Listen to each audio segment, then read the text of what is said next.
Зритель мой, здравствуй. Сегодня у нашего теплого камина председатель Законодательного собрания Приморского края Александр Ролик. И мы поговорим с ним о самом главном и интересном – о человеческой жизни.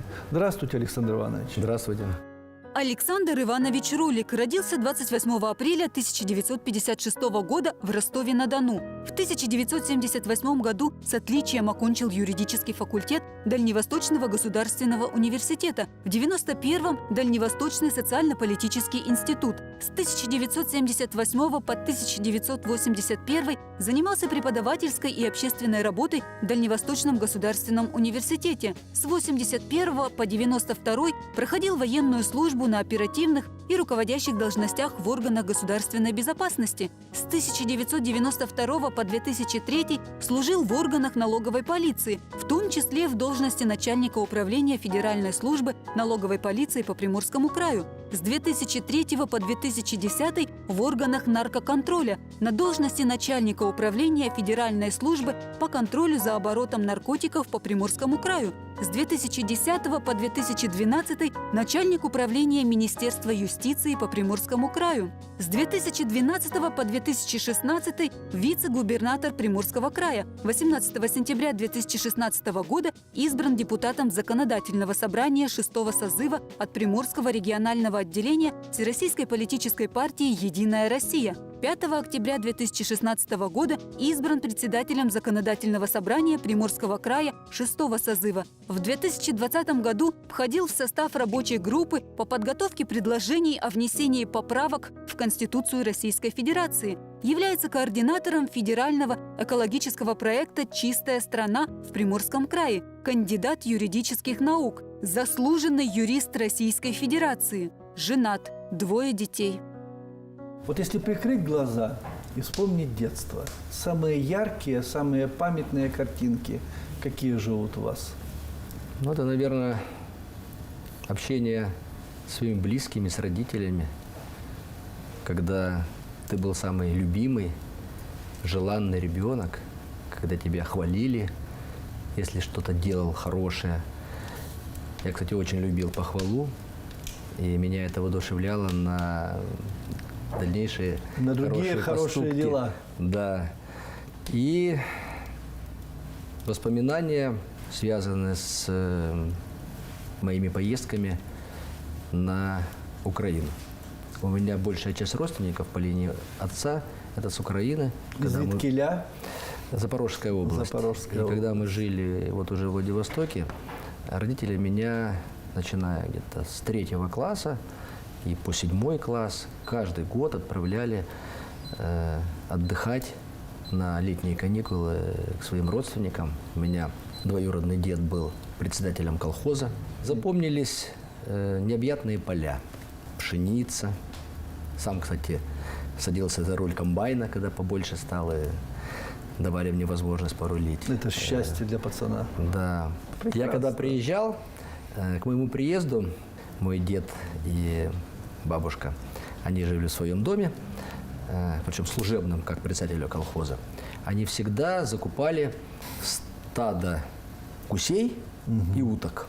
И в мои обязанности входило водить их на речку. И целый день с этими гусями и утками сам проводил время. Ну, с ребятами местными. Мы там как купались. Сказки Андерсона практически. Да, ловили раков. Причем раки были и такие, и вот такие. Как у Карцева, да. Да, где-то даже осталась фотография, где я подлез под камень за этим раком, он меня укусил, и у меня такое выражение очень интересное. Поэтому, конечно, детские воспоминания вот Украина, ну и, конечно, воспоминания здесь, и в Владивостоке, это школьные годы. А вообще Саша Ролик в детстве какой был мальчик? Послушный, с характером, не знаю, ершистый, примерный, вот какой? Как вы себя оцениваете? Думаю, что я был и послушный, и в то же время самостоятельный. Я слушался своих родителей, но зачастую многие поступки были обусловлены моим представлением о том, что для меня важнее было на тот период. Я слушал родителей. Я, как правило, им не перечил. но многие вещи, они связаны именно с моим внутренним сознанием, что нужно сделать сегодня, что нужно сделать завтра. И, в общем-то, это в какой-то степени определило мою будущую жизнь, То мою есть профессию. дисциплина уже была с детства, некая Да. порядочность жизни. Но вот мой отец, он ушел из жизни уже, очень хотел, чтобы я стал медиком. И постоянно готовил меня к поступлению в наш медицинский институт. Но у меня были другие мысли. Сначала я хотел стать моряком, поступить в наше морское училище ДВИМу. Почему? Потому что романтика, форма, фуражка. Ну да, что для Дюйс. мальчишки надо. Да. конечно. Значит, практика. А потом уже к окончанию школы, где-то, наверное, 9-10 класс, я переориентировался и решил стать юристом. Отцу, конечно, это не нравилось, но тем не менее... Он принял ваш да, выбор. он принял... Отец у вас был военный. Да, я из семьи военных. Отец был кадровым офицером военно-морского флота. Мы много передвигались по различным местам службы. Удалось мне длительное время в детстве пожить на Сахалине, в городе Хомске, в Ростове-на-Дону, где я родился.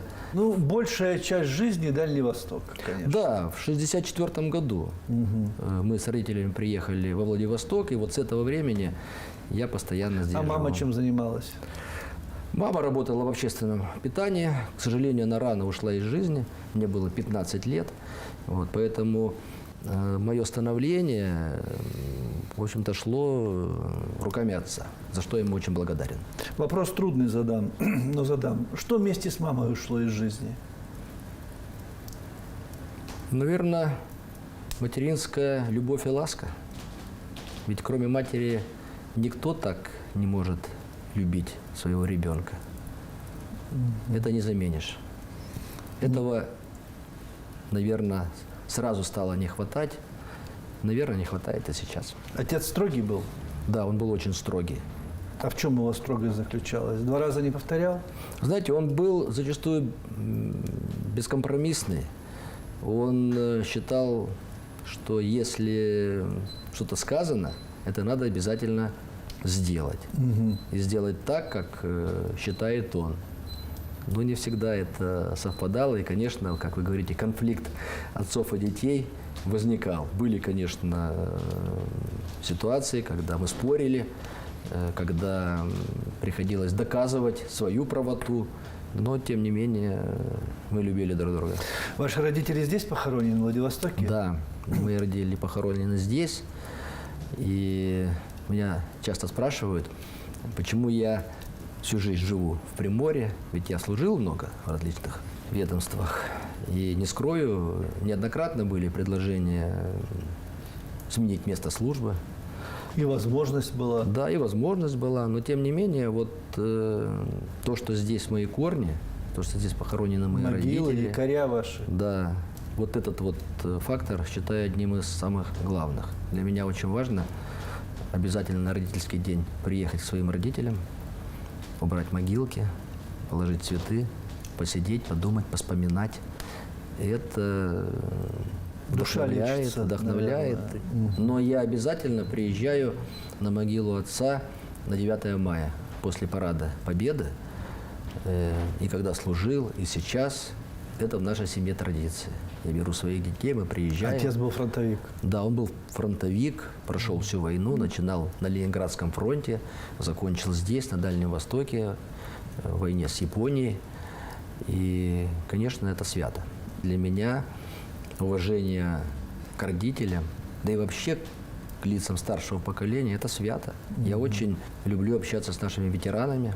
Мне, честно, интересно с ними общаться.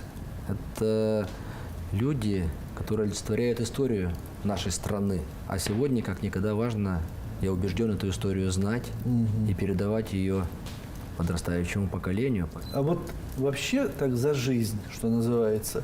Вы много лет проработали в правоохранительной системе, в силовых структурах. Это наложило какой-то отпечаток на вас? как вы думаете? Безусловно. Знаете, мне очень сложно было, когда я закончил службу и перешел уже... Снял погоны условно? Да, в гражданскую жизнь. Правда, это тоже была государственная гражданская служба. Я в 2010 году закончил службу в органах наркоконтроля и перешел на работу в Министерство юстиции Российской Федерации, возглавлял здесь управление по Приморскому краю. И это было непросто, потому что, конечно, служба и военная, и специальная – это дисциплина, это порядок. Регламент строго заведенный. Да, это четкое исполнение тех предписаний, которые имеются в том или ином ведомстве, особенно вот в правоохранительных ведомствах. Ответственность и, наверное, одна из характеристик работы в правоохранительных органах и специальных службах – это соблюдение секретности, государственной тайны. Конечно, это все налагает отпечаток, и в нашей обычной гражданской жизни несколько по-другому. Александр Иванович, вы Так оно и есть. стояли у истоков создания в Приморье и налоговой полиции, и службы наркоконтроля. Это было трудное время, интересное время создавать вот эти новые организмы? Вы абсолютно точно подметили. Это было трудное, но это было интересное время.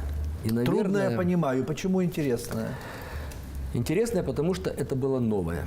Начало 90-х годов, новая Россия, формирование нового законодательства, в том числе налогового законодательства. Для меня, как юриста, это было очень важно, это было интересно. Но я не только участвовал в формировании нормативно-правовой базы, но я и занимался правоприменением и в дальнейшем совершенствованием действующих законов и других подзаконных актов в сфере налогообложения, в сфере установления ответственности за нарушение налогового законодательства. Это с одной стороны. А с другой стороны, это процесс формирования нового коллектива. Причем в налоговой полиции сотрудники приходили из разных ведомств, из органов безопасности, в том числе и я пришел в порядке прикомандирования, из органов внутренних дел, из вооруженных сил. Надо было всех объединить. Это лоскутное одеяло в один организм. Да, сделать собрать. так, чтобы всех объединяла единая цель, единые подходы к решению стоящих задач. И нам это удалось. Считаю, что служба и в налоговой полиции, и в наркоконтроле, наверное, были самыми яркими эпизодами моей правоохранительной службы. Александр Иванович, у вас есть друг в полном смысле этого слова? Конечно. Я думаю, у любого человека. Ну, не знаю. Есть. Давний друг? Да, давний друг. С еще молодости, со школы? Со школьной скамьи. Ну, вообще у меня много друзей. Ну, вы вот знаете? Настоящий, вот да, такой вообще. Конечно, вот. есть. Он не связан с вашими силовыми структурами? Нет. Мы вместе учились в школе, потом учились в разных вузах. Он избрал инженерную специальность, я юрист. А есть человек в жизни, которому вы при встрече не подадите руку? По каким-то причинам, неважно. Знаете, я ненавижу и не приемлю предательство, лживость. Но глубоко убежден, что все эти недостатки, все эти пороки, они исправимы. И полагаю, что у каждого человека есть шанс исправить себя. Я всегда этому способствую и не считаю правильным к человеку относиться категорично негативно и это подчеркивать. Но вы знаете, что он предал. Вы знаете, что он поступил плохо, отвратительно. Ну как ему доверять уже больше? А он встречается. Говорит: Александр Иванович, здрасте. Бог ему судья, Ну. но я все равно человеку руку подам в надежде на то, что он когда-то исправится. Не всегда это, к сожалению, в жизни бывает, но история говорит о том, что люди перед смертным одром просят прощения и стараются искупить свои грехи. Кстати, а вы думаете о смерти? Нет. Жизнь конечная штука, к сожалению. Нет. Вы знаете, у меня очень много дел. У меня дети, которых нужно еще поставить на ноги. Поэтому думаю только о жизни. О жизни, прекрасно, о жизни. Вы строгий отец? Да. Они считают, что я строгий. А вы? Я считаю, что я справедливый. Сколько у вас детей? 2, дочь и сын. Ну, что значит они считают строгий? Что есть мнение папы, а второе неправильное? Ну, они считают, наверное, что я к ним придираюсь. Жестко относитесь. Стараюсь выстроить их по своим лекалам, по своим представлениям о добре, зле, справедливости, о том, как нужно себя вести. Но у них свои представления. Но это тоже естественно. Да. Я в конечном итоге понимаю, но иногда... Когда-то вы тоже думали, Да. что ваш отец излишне строг к вам, может быть. У меня, кстати, был случай, как-то перебирал фотографии, ну, вместе с сыном, и нашел фотографию свою школьную, где у меня длинная такая прическа, такие вот барды, тут это все свисает. Хиппи, Да, наверное. ну тогда был такой период, это где-то, наверное, в классе 8 учился. А я его постоянно сейчас тренирую по Чтобы поводу его коротко прически. стригся. Да, да. Мальчик. Вот сейчас у молодежи, знаете, это там наверх они Да. Все пройдет, Александр да, Иванович. да. И вот он увидел и говорит: папа, ну а это что такое? Ну, это 16 лет. Да, это что такое? Я говорю, тогда мода была такая. Он говорит, а у нас сейчас такая мода. Все, на лопатки Ну, положил. что скажешь? На лопатки положил. Читать любите? Вы знаете, мне всегда Литература. нравились книги и до сих пор нравятся на историческую тематику. Мемуарная литература. Книги по истории и в целом нашего государства, и нашего региона, нашего края. Наверное, вот сейчас по-новому смотришь на произведения Владимира Арсеньева. Да, и я очень благодарен нашему губернатору Олегу Николаевичу Кожемяка, то, что он предпринимает шаги, чтобы все его Да, он произведения влюблен в сегодня Арсеньева, он его знает обрели вот прекрасно. форму не только в виде вот отдельных произведений. Сейчас вот готовится 6-томник в издательстве «Рубеж». Я думаю, что вот это очень важно, чтобы произведение этого великого путешественника, отдавшего много времени для изучения Приморского края, его наблюдения, его впечатления были достоянием нашей молодежи. Приморью повезло с Арсеньевым, так между Да. нами говоря. Он воспел его, как никто другой, очень талантливо, точно показал. Нравится историческая литература, я бы, наверное, выделил произведение Валентина Пикуля. Я так и думал. честно. Пикуля назовете. «Крейсера», правда. Да. «Каторга». Когда есть возможность, я стараюсь его читать. Вы знаете, недавно заново обратился к Булгакову, посмотрев премьеру в нашем театре Горького, который возглавляет мой коллега Ефим Семенович Звеняцкий, «Мастер и Маргарита». Я заново прочитал это произведение. Другими глазами? По-другому. Конечно. Вы знаете, по-другому все это воспринимается. А стихи, лирика нет, не ваши? Знаете, конечно, больше нравится проза. Стихи у меня в памяти остались в основном с детских лет, со студенческих лет. Я, когда поступал в университет, на юридический факультет, а конкурс был очень большой, у нас по тем временам было 15 человек на место, и чтобы поступить после школы, нужно было, чтобы минимум 3 пятерки, ну и 1 четверка, чтобы набрать Как в Царство Небесное 19 попасть, баллов. Да. Вот. И я помню, когда сдавал литературу, чувствую, что вот вроде все отвечаю правильно, а преподаватель как-то вот что-то она сомневается. И потом она меня спрашивает, ну вам, наверное, нужна 5? Я говорю, ну, конечно, нужна 5. Ну, хорошо. Тогда вот расскажите несколько стихотворений, которые вы знаете, которые вы любите. И вот одно из стихотворений, которое я Помните? очень любил, да, я рассказал и получил 5. А какое? Но это произведение Александра Сергеевича Пушкина «Я вас любил». Ну, 4 строчки можно, помните? Ну, конечно. Давайте. «Я вас любил.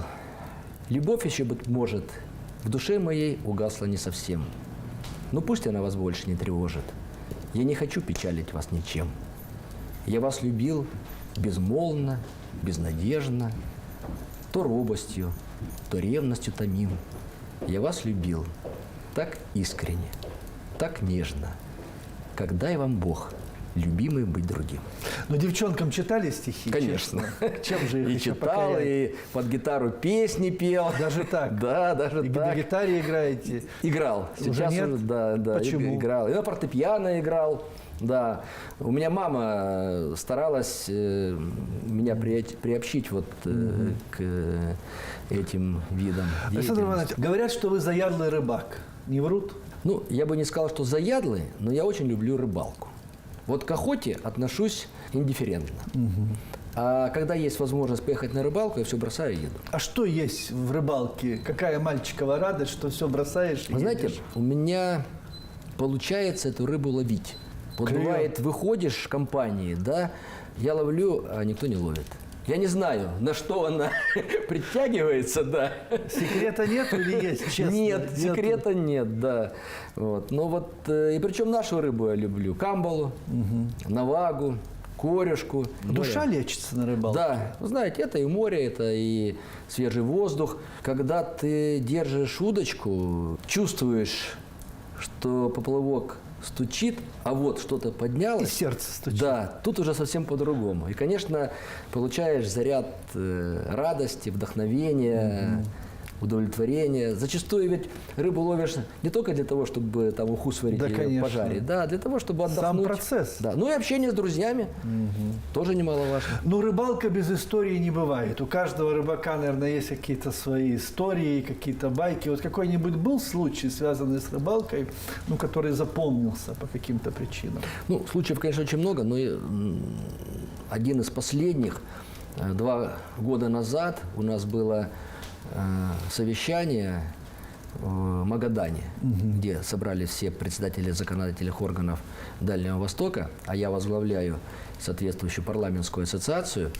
И у нас правило наши заседания проводить в разных субъектах.